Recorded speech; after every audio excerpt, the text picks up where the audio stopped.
And now the day is slowly drawing to a close. The noise grows quieter. Thoughts slow down. And it's time for storytelling. But before we begin, let's do one small but important thing. If you enjoy learning new things, if you enjoy listening to stories before bed, and if you want to come back again, subscribe to the Hamster NBC channel and like this video. This way, you'll help us create even more kind stories and clear explanations for children all over the world. Now, get comfortable. History is waiting for you. Dwarf Nose Part 2, The Path to Yourself. The story continues where we left off, with Pears, the hamster, and Mark, the king's corgi again. Our hero's journey becomes especially difficult. Jakob woke up outside, under the open sky. The witch's house had vanished, as if it had never existed, and the familiar city lay all around.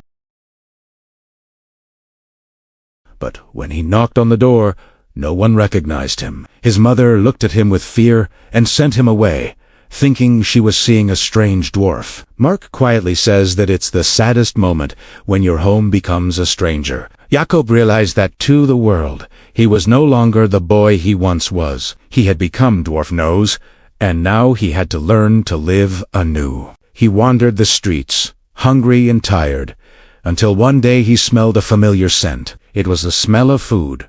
Real, well-cooked food. Pears smiled and said that talent always finds a way. Mark added that even in the strangest circumstances, skill can save one. Jakob approached a large house where the city's best chefs worked. He asked for a chance. At first, they laughed at him. No one believed a small dwarf could be useful in the kitchen. But when Jakob began cooking, the laughter disappeared. The knife in his hands moved precisely, and the dishes were unusually delicious. Very soon, the whole city was talking about Dwarf Nose. He was invited to work in the Duke's palace. Mark, with an air of importance, says that the palace kitchen is almost like a kingdom. Pears agrees, adding that taste and order reigned there. At the palace, Jakob became the head chef. He prepared dishes that delighted everyone, except one person, the Duke himself. The Duke was capricious and loved rare dishes. One day, he demanded a special treat, something Jakob had never seen before. Jakob was at a loss. He didn't know the recipe, and for the first time in a long time, he felt fear. But fate decided to help him. In the palace, he met a goose named Mimi.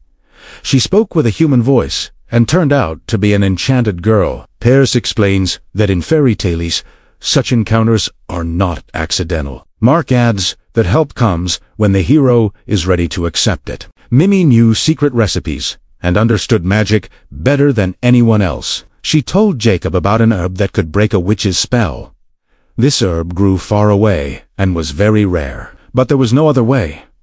Jakob decided to take a risk. He realized that if he wanted to regain his former self, he would need patience and courage. The journey was long, but he didn't give up. Every step brought him closer to hope. Mark says that sometimes the path to oneself is longer than the path home. Pears nods and adds that it is on the road that we discover who we are. Jakob found the herb. It was humble and inconspicuous, but it concealed great power.